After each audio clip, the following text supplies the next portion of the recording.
Selamat datang di channel Novel Official. Sebelum kalian mendengarkan novel Pesona Pujaan Hati, jangan lupa like, share, and subscribe. Kalau tidak ku sentil jantung kalian.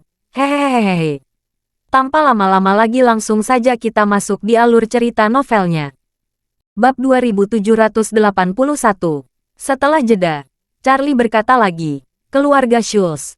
Mereka sekarang sudah menyadari ada musuh dengan kekuatan luar biasa di Aurus Hill. Mereka sudah mulai mengirim orang untuk mencari petunjuk tentang saya. Jika saya melepaskan mereka berdua, keluarga Schultz akan menghubungkan orang yang menyelamatkan mereka dengan orang yang menculik Stephen dan Sheldon. Isaac tiba-tiba mengangguk ringan, dan bertanya lagi, Tuan, bagaimana jika Nona Schultz dan Nona Dunn membocorkan identitasmu? Charlie berkata sambil tersenyum. Saya percaya mereka tidak akan melakukannya, tetapi tidak ada yang pasti dalam segala hal. Saya masih ingin bermain dengan keluarga Schultz, tidak masalah jika mereka membocorkan identitas saya. Terserah keluarga Schultz jika mereka punya kekuatan dan menyerang saya. Lagi pula, peternakan anjing Albert sudah luas, kita punya banyak ruang. Selain itu, daerah pegunungan di Suriah juga sangat luas dan jarang penduduknya. Alangkah baiknya mengirim anjing tua Cat Van itu untuk membantu Hamid menggembalakan domba. Melihat Charlie tidak khawatir keluarga Schultz akan mengetahui keberadaannya, Isaac merasa lega. Dia juga percaya bahwa keluarga Schultz sama sekali bukan lawan Charlie. Selama Charlie tidak khawatir akan terungkap, sebagai seorang pelayan, dia tentu saja tidak perlu khawatir. Segera, Sophie dan Helen diundang. Melihat mereka, Charlie berkata, Bibi Dunn, Nona Schultz. Ini sudah hampir malam. Saya sudah menyiapkan ponsel. Jika tidak ada pertanyaan lain, kalian bisa bersiap pergi. Sophie bertanya dengan ekspresi sedih. Demawan, apakah aku bisa memiliki kesempatan bertemu denganmu lagi? Charlie berkata sambil tersenyum. Tentu saja. Jangan lupakan kesepakatan kita. Pada hari kamu menjadi kepala keluarga Schultz, aku secara pribadi akan pergi ke keluarga Schultz untuk memberi selamat. Sophie tidak dapat menahan diri untuk bertanya. Dermawan, bagaimana jika keluarga Schultz ingin menjadi musuhmu? Apakah kamu akan menganggapku sebagai musuhmu? Charlie menahannya dan berkata dengan sungguh-sungguh, selama kamu tidak melakukan hal-hal yang dilakukan musuhku, aku tidak akan menganggapmu sebagai musuhku. Aku tidak membenci semua orang yang bernama Schultz. Saya hanya memiliki kebencian dengan semua orang di masa lalu yang mententang ayah saya. Sophie menghela napas lega, dan berkata, dengan kata-kata Tuan Muda Wade, saya merasa lega. Charlie sedikit tersenyum, menatap Helen lagi, dan berkata dengan serius, Bibi Dunn, kamu adalah teman lama ayahku. Kalau ada orang di keluarga Schultz yang bermasalah denganmu, kamu bisa datang padaku kapan saja. Helen berkata dengan penuh terima kasih, Charlie, jika ada sesuatu yang membutuhkan bantuan Bibi, atau bantuan keluarga Dunn, kamu harus memberi tahu Bibi. Charlie mengangguk dan berkata, Bibi Dunn yang baik. Kami bisa bertukar kontak satu sama lain. Kamu bisa menghubungimu kapan saja jika memiliki pertanyaan. Helen bersenandung. Dan bertanya lagi. Ngomong-ngomong, Charlie, setelah Bibi dan Sophie kembali, jika seseorang bertanya kepada kami tentang pengalaman kami selama ini, bagaimana kami harus menjawab? Charlie berkata, jika orang lain menanyakan pengalamanmu selama waktu ini, kalian harus yakin bahwa tubuh kalian terluka parah dalam kecelakaan mobil itu. Dan kalian ditempatkan di bangsal untuk memulihkan diri. Mengenai di mana bangsal itu dan di rumah sakit mana, kalian bisa katana tidak tahu apa-apa. Kalian bahkan tidak tahu apa-apa tentang lingkungan di luar bangsa. Jika ada yang bertanya siapa dokternya, siapa perawatnya, dan seperti apa tampangnya, kalian bisa katakan bahwa semua dokter dan perawat memakai masker dan tidak mau mengungkapkan identitasnya. Jika ada yang bertanya mengapa dokter merawatmu, katakan saja bahwa mereka semua diperintahkan oleh orang misterius. Lalu jika seseorang bertanya mengapa orang misterius ini melakukan ini, kalian dapat mengatakan bahwa orang misterius ini tidak dapat melihat perilaku Cat Van yang lebih rendah dari binatang buas. Bab 2782. Langit semakin gelap di sore hari. Sebuah Rolls-Royce culinan melaju di jalan tol Aurus Hill Ring Road. Pelanggannya adalah salah satu bawahan Isaac. Isaac duduk di co-driver. Helen dan Sophie duduk di kursi belakang. Isaac melihat peta navigasi, dan berkata kepada mereka berdua, tolong bersiap. Tujuan kita kurang dari 10 menit. Tiba di lokasi. Kalian bisa menghubungi keluarga. Baik Helen dan Sophie sedikit bersemangat. Sudah lama sekali sejak kecelakaan itu terjadi. Yang paling mereka takuti adalah anggota keluarga mereka yang terlalu khawatir. Sekarang mereka tidak sabar memberitahu bahwa mereka masih hidup.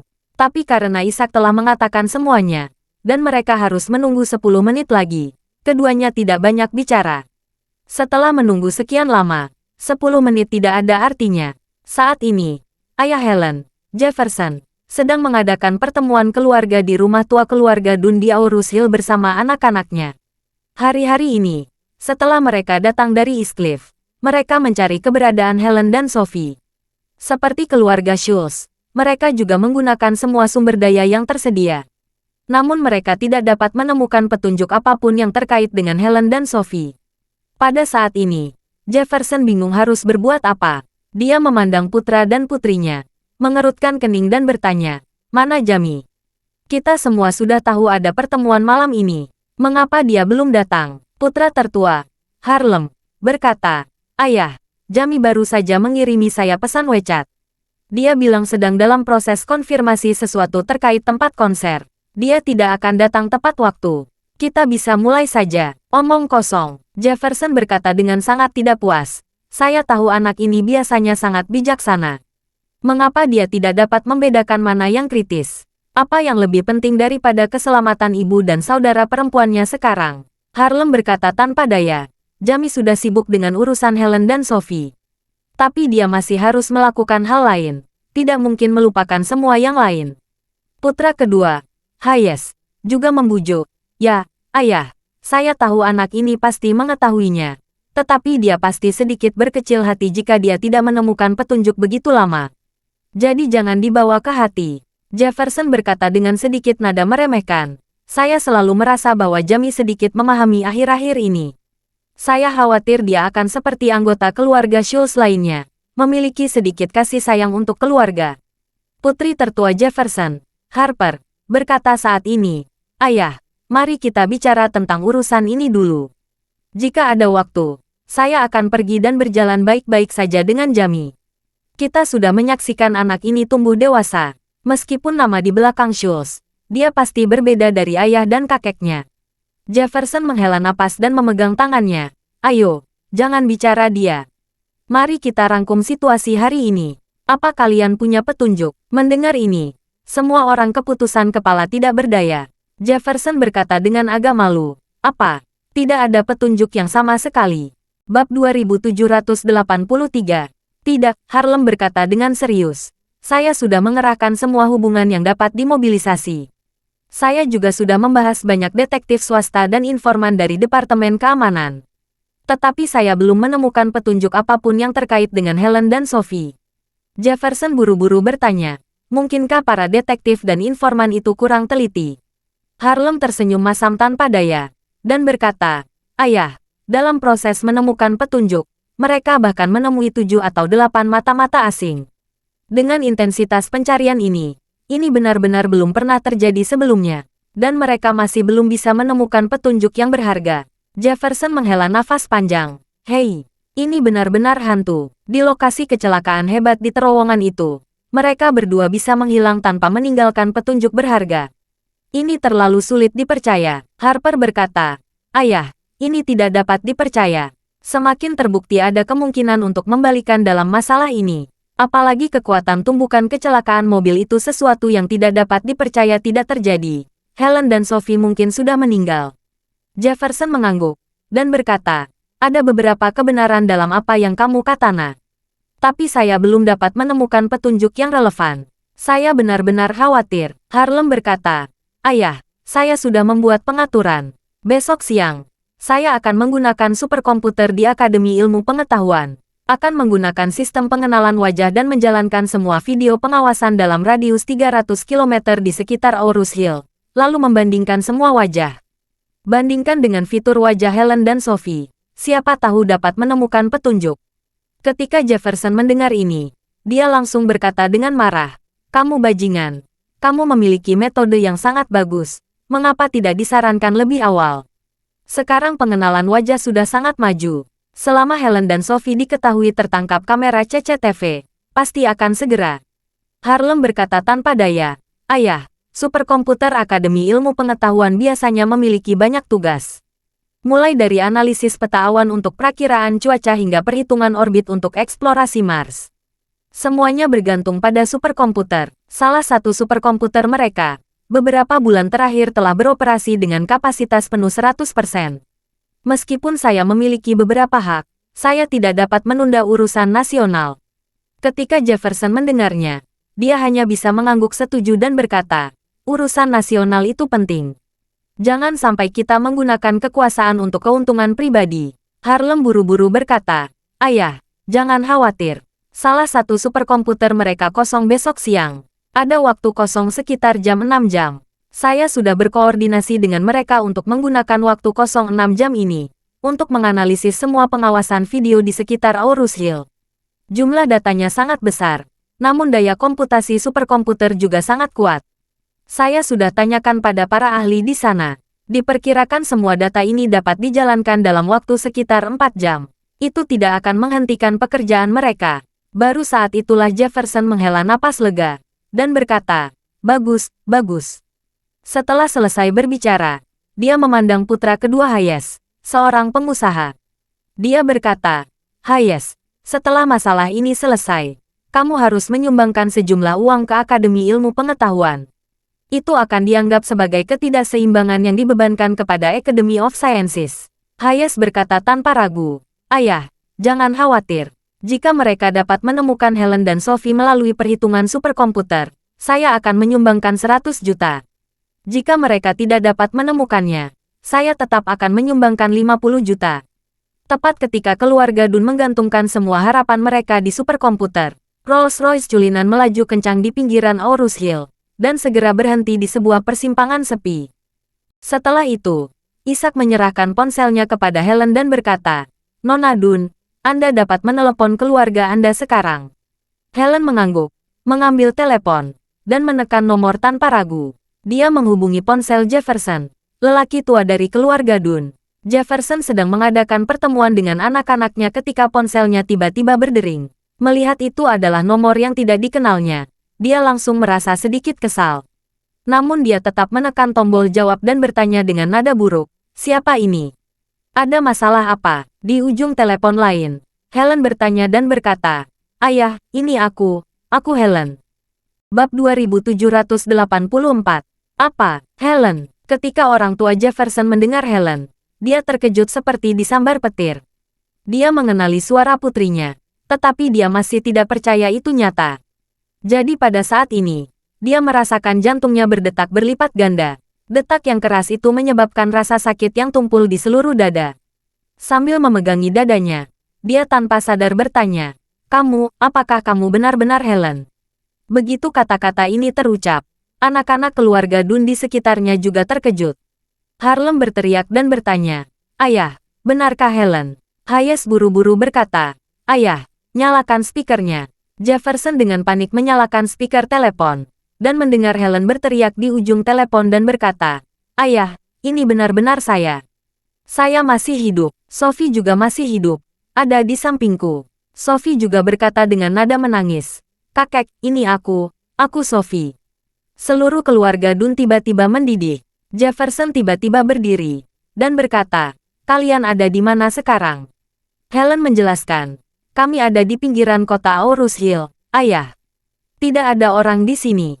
Kamu harus meminta seseorang menjemput kami. Jefferson berkata dengan penuh semangat. Cepat katakan padaku lokasi persismu. Aku akan pergi ke sana bersama saudaramu. Helen berkata, saya akan menggunakan ponsel ini untuk segera menambahkan WeChat-mu. Saya akan kirim lokasinya. Jefferson berseru. Beri aku kira-kira saja dulu. Ke arah mana kamu? Aku akan pergi ke sana dulu. Helen buru-buru menatap Isaac. Dan Isaac diam-diam berkata ke utara. Jadi Helen buru-buru berkata, ayah, aku di utara Aurus Hill. Oke, Jefferson sangat bersemangat. Dia berkata, kirimkan aku alamatnya di WeChat sekarang. Dan aku akan segera keluar.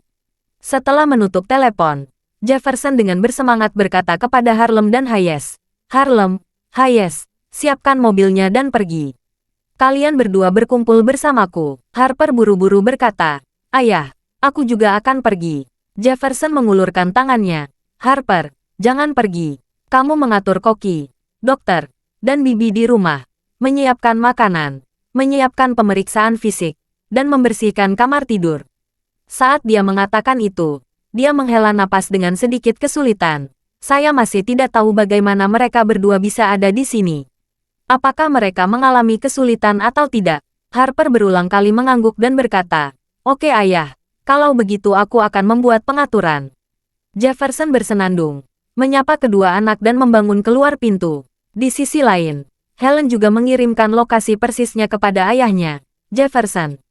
Harlem mengendarai mobil dengan 7 tempat duduk dari rumahnya. Dia langsung menuju utara bersama ayah dan adik laki-lakinya. Dalam perjalanan, Hayes, yang duduk di co-driver, melihat ke kursi belakang ke arah Jefferson.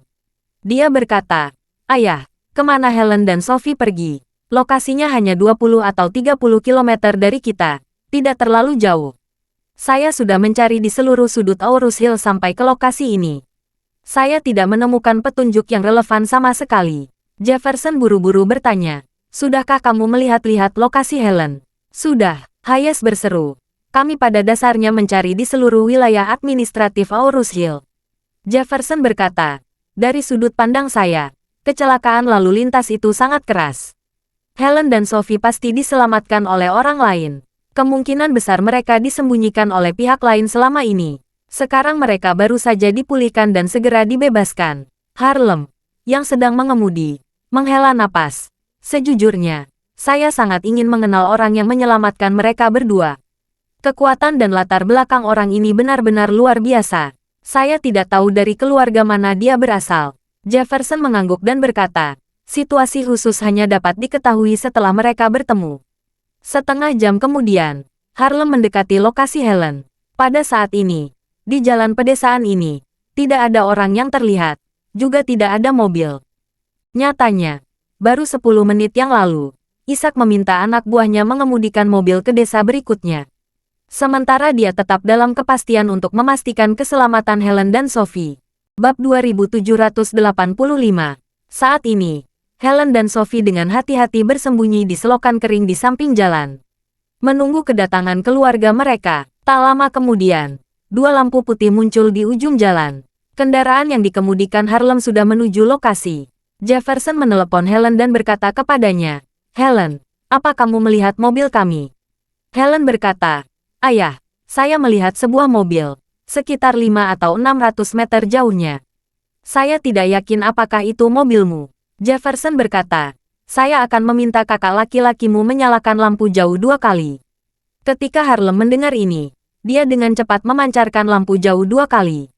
Saat ini, Helen keluar dari selokan, dan pergantian ke arah kendaraan. Hayes, yang berada di co-driver, melihatnya dan berkata dengan penuh semangat, "Itu Helen, cepat." Harlem menginjak pedal gas, dan kendaraannya melaju dengan cepat. Segera setelah itu, mobil berhenti di samping Helen. 3 pintu terbuka secara bersamaan. Jefferson, Harlem, dan Hayes dengan cepat keluar dari mobil. Ketika Jefferson melihat Helen, dia tidak bisa mengendalikan emosinya dan bertanya-tanya dan berkata, "Helen, kamu dan Sophie hilang selama ini." Ayah hampir mati menahan khawatir. Air mata juga mengalir di mata Helen. Dia melangkah maju dan memeluk ayahnya, sambil menangis. "Ayah, maafkan aku membuatmu khawatir." Pada saat ini, Sophie juga mendatangi Helen, dengan lembut meraih lengan Jefferson, dan berteriak, "Kakek."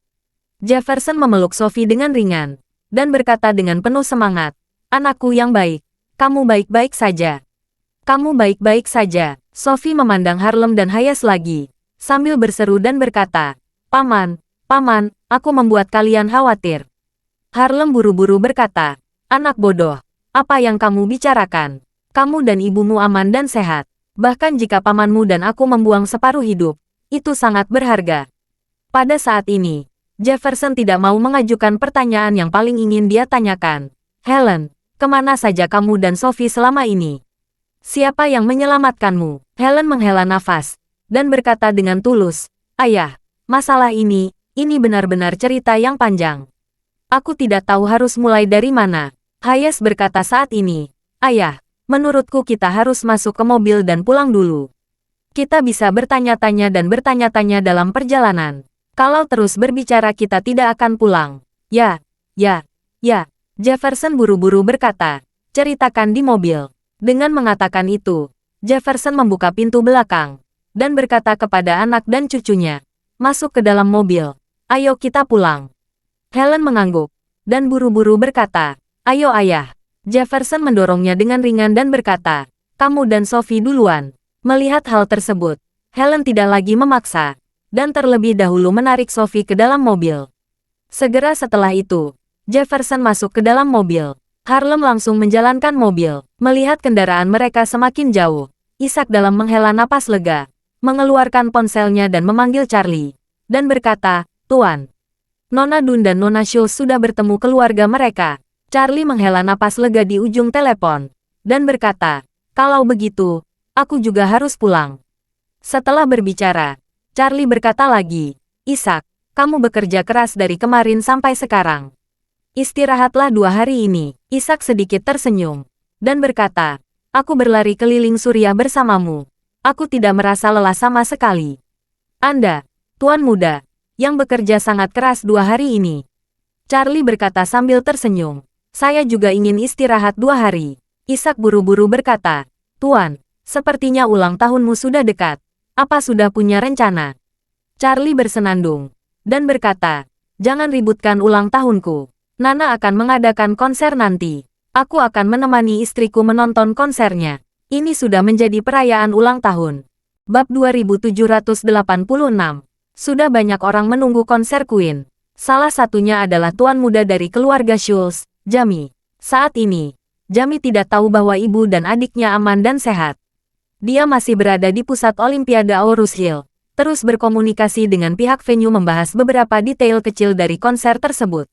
Faktanya, perusahaannya hanya menjadi sponsor konser Queen. Secara umum, sponsor semacam ini hanya perlu membayar uang, penjadwalan pertunjukan yang sebenarnya, konstruksi panggung, dan materi promosi adalah urusan badan Queen. Jamie tidak setuju dengan semua urusan itu. Namun, dia diam-diam mencapai kerja sama dengan tempat tersebut. Tempat sudah jelas menyewakan tempatnya melalui agensi Queen untuk konser.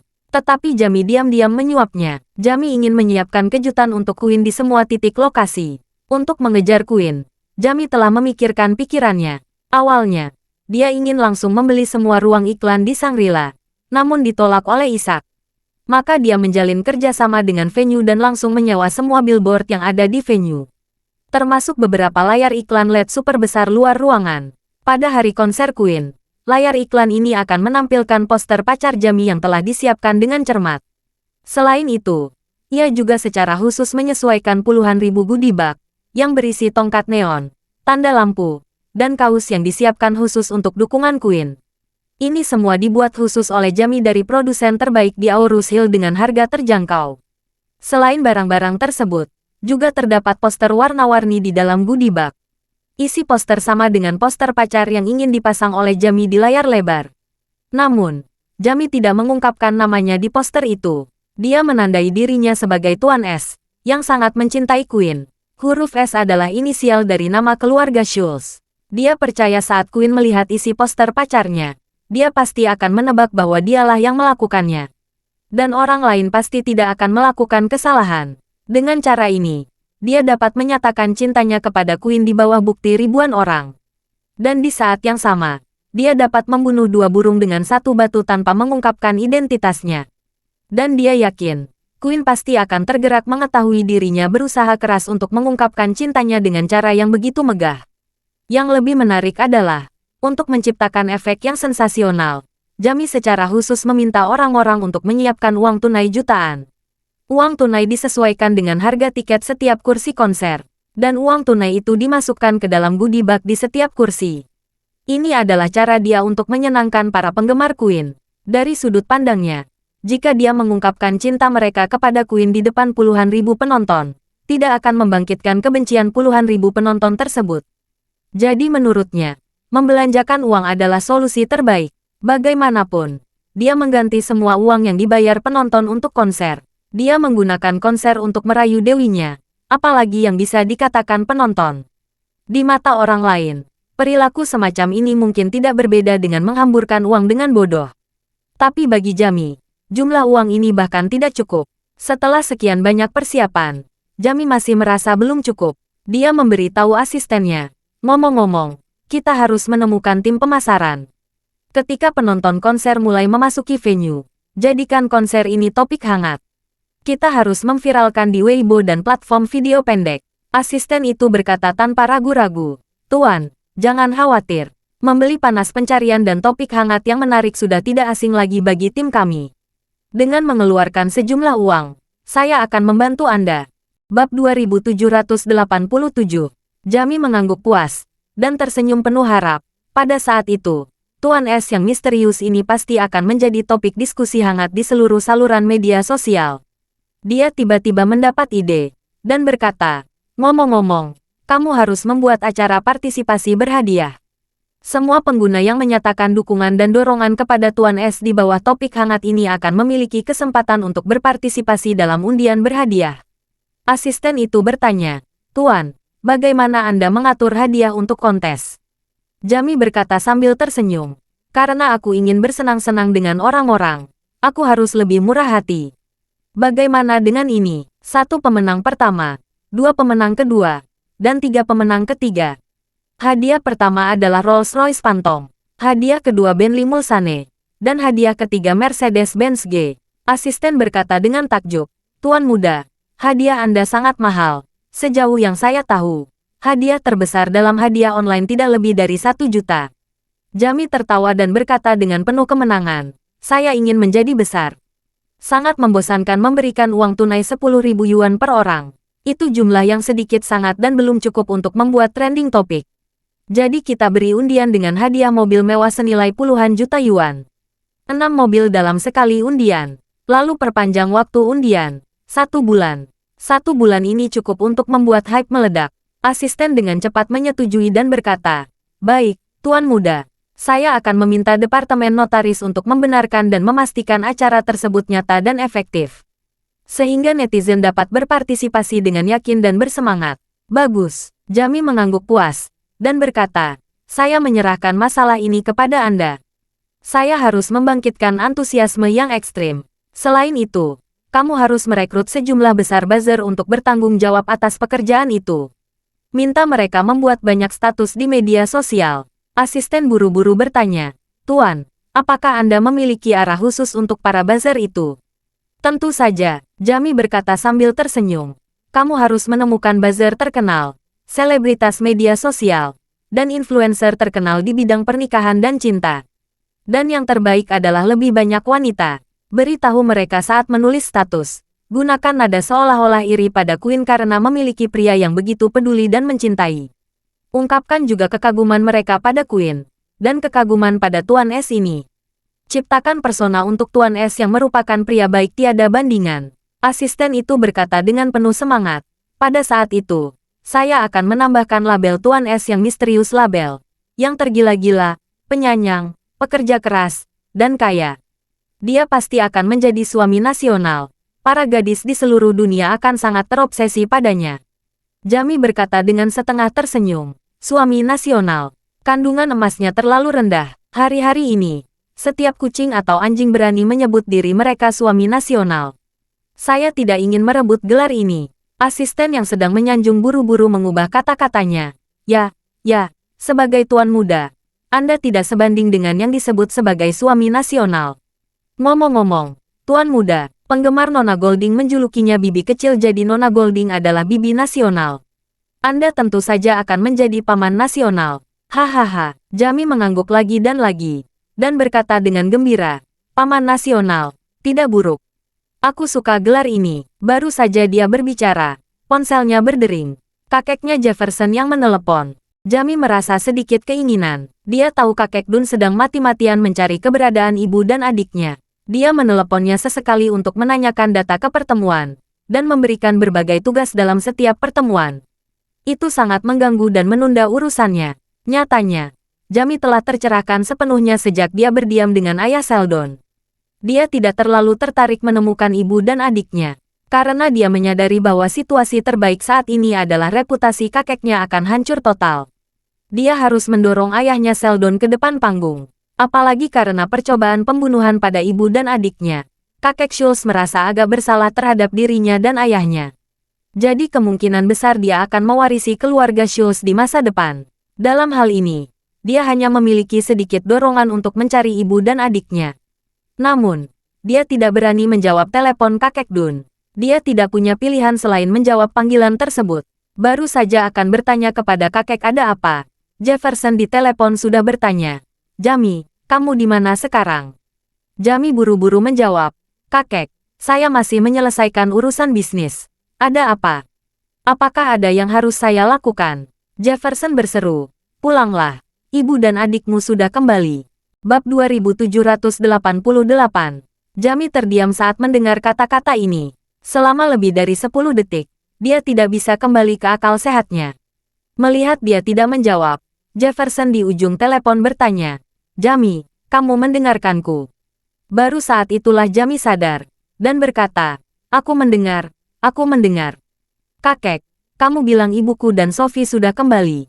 Benarkah?" "Ya benar," Jefferson berkata dengan nada yang sangat serius. "Untuk apa aku bercanda denganmu tentang hal semacam ini?" "Segera kembali," Jamie berkata. "Oke, kakek, aku segera kembali." Setelah selesai berbicara, dia segera menutup telepon dan berkata kepada asistennya, "Kamu tetap di sini dan terus berkomunikasi dengan orang-orang di pihak Nona Chen. Ada sesuatu yang harus aku lakukan dulu." Begitu kata-kata itu selesai diucapkannya, dia langsung berlari cepat keluar. Duduk di dalam mobil, Jamie ingin segera menyalakan mobil. Tapi dia ragu-ragu. Dia membeku selama puluhan detik, merasa sangat bingung dan kontradiktif dalam pikirannya. Dia tidak tahu apakah itu hal yang baik atau buruk jika ibu dan adiknya kembali dengan selamat. Sejujurnya, kondisi ibu dan adiknya selalu sangat baik. Terkadang dia menjadi kurang bersemangat dan sangat bersemangat. Namun, ada pikiran lain yang tidak terkendali. Pikiran itu mengatakan pada dirinya sendiri, "Jamie, ini bukan hal yang baik ibu dan adikmu kembali." Pikirkan kakek Schultz, lelaki tua yang kecanduan uang dan kekuasaan.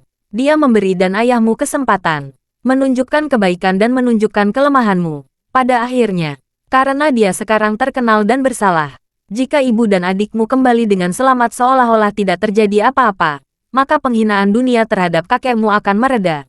Lagi pula, ada perbedaan yang jelas antara kehidupan dan kematian. Begitu mereka berdua kembali dengan rasa selamat, kebencian dan kemarahan orang-orang terhadap kakekmu akan banyak menghilang. Bahkan secara bertahap akan melupakan sepenuhnya seiring berjalannya waktu. Kalau begitu, kakekmu akan dapat kembali ke mata publik lagi. Dia dapat memulihkan statusnya sebagai patriark keluarga Schultz secara terbuka. Pada saat itu, kamu dan ayahmu akan menjadi dua anak yang terlantar lagi. Dan, suatu saat dia tidak akan merasa bersalah lagi padamu dan ayahmu. Kamu dan ayahmu akan kehilangan semua kesempatan. Yang lebih penting lagi, karena ibu dan adikmu berhasil menyelamatkan diri dari usaha pembunuhan kakekmu, mereka tidak akan pernah memaafkan kakekmu dalam hidup ini. Mereka bahkan mungkin secara terbuka akan melawan kakekmu, atau bahkan berbalik melawannya. Pada saat itu, apa yang akan kamu lakukan? Kakekmu tidak akan lagi merasa kasihan padamu, tetapi ibu dan adikmu akan mengira sebagai musuh. Jadi mereka akan melakukan berbagai konfrontasi dengan kakek, atau secara terbuka mengancamnya. Pada saat itu, kamu pasti akan terlibat. Tidak ada yang akan menyerahkan posisi patriark kepada anak musuh atau kakak musuh. Memikirkan hal ini, Jamie menjadi kesal. Pada saat itulah keseimbangan batinnya sedikit berubah. Jadi, tanpa sadar, dia mengeluarkan ponselnya dan menelepon Cat Van di Sudbury yang sedang cemas mencari keberadaan Sheldon. Cat Van sedang merasa stres. Putra sulungnya, Sheldon, telah hilang lebih dari 12 jam lalu.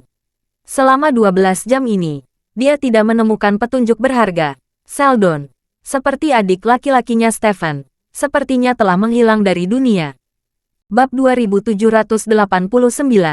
Dia sangat curiga pada keluarga Wade. Namun memang Sheldon yang menyerahkan dirinya sendiri, memberi keluarga Wade alasan yang bagus untuk menyalahkannya. Sekarang dia tidak berani menekan keluarga Wade. Saat ini, Jamie menelepon. Dia menjawab telepon dengan sedikit kesal, dan bertanya, "Jamie, apakah kamu menemukan petunjuk tentang ayahmu?"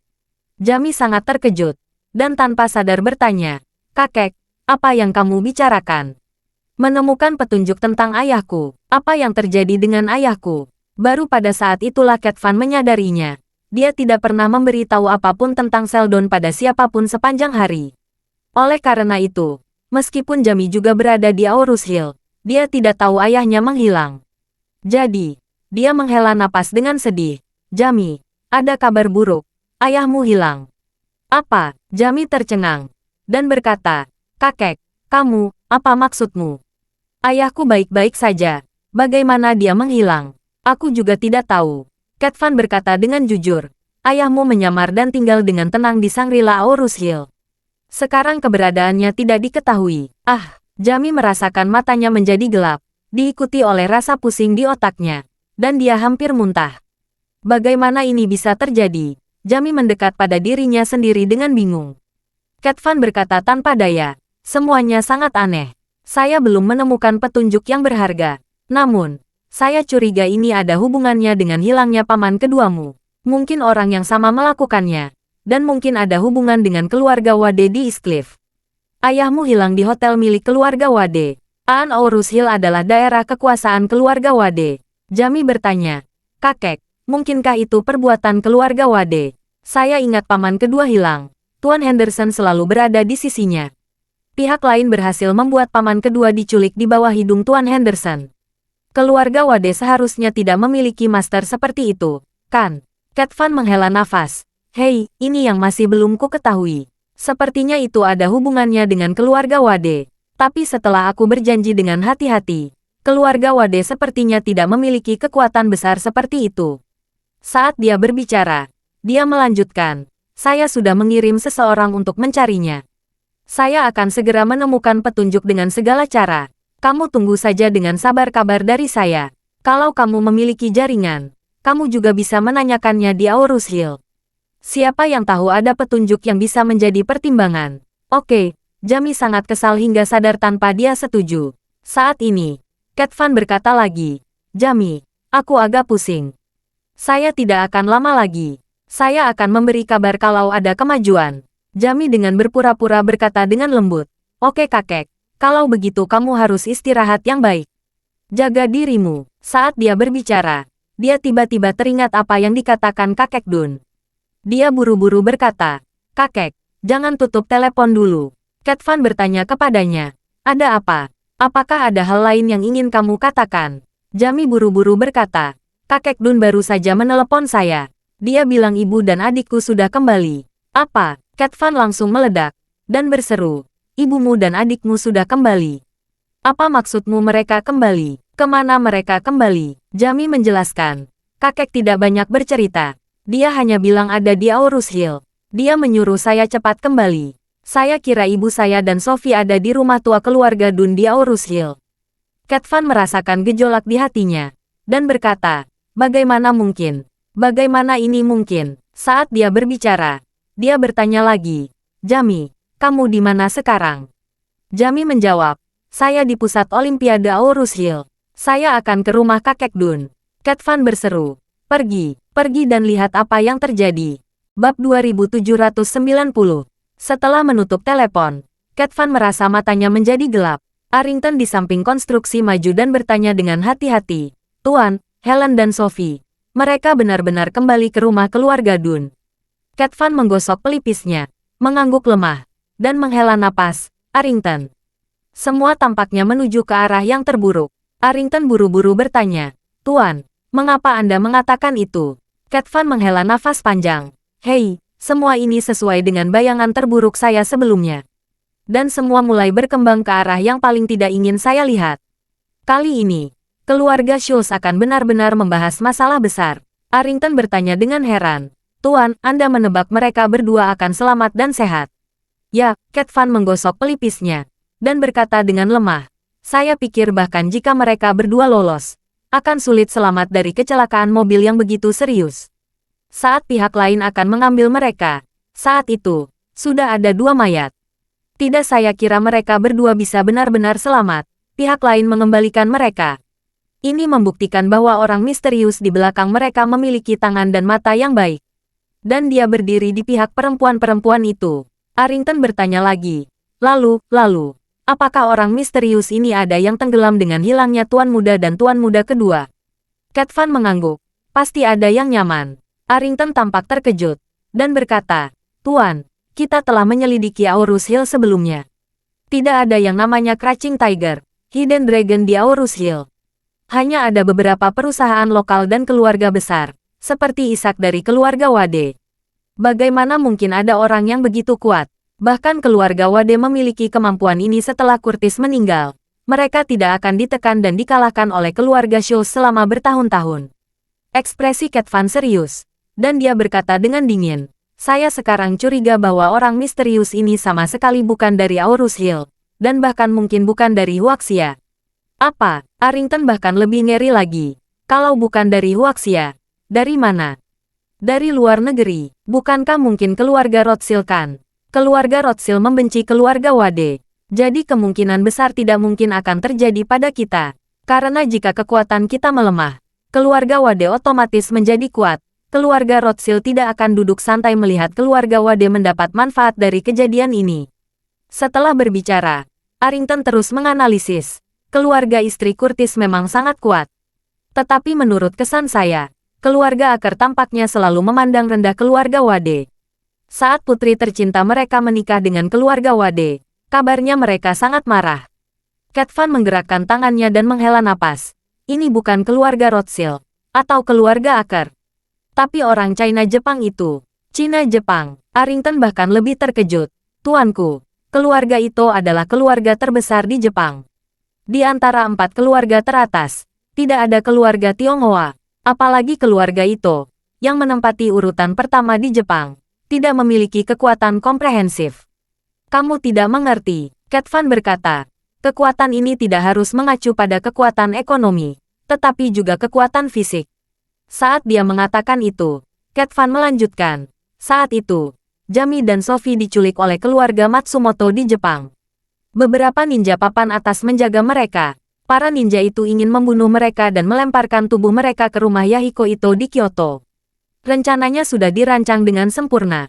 Namun pada akhirnya para ninja papan atas ini dipenggal sampai mati oleh seorang pemuda Cina yang muncul entah dari mana. Terima kasih sudah mendengarkan cerita novel Pesona Pujaan Hati. Sampai jumpa di novel selanjutnya.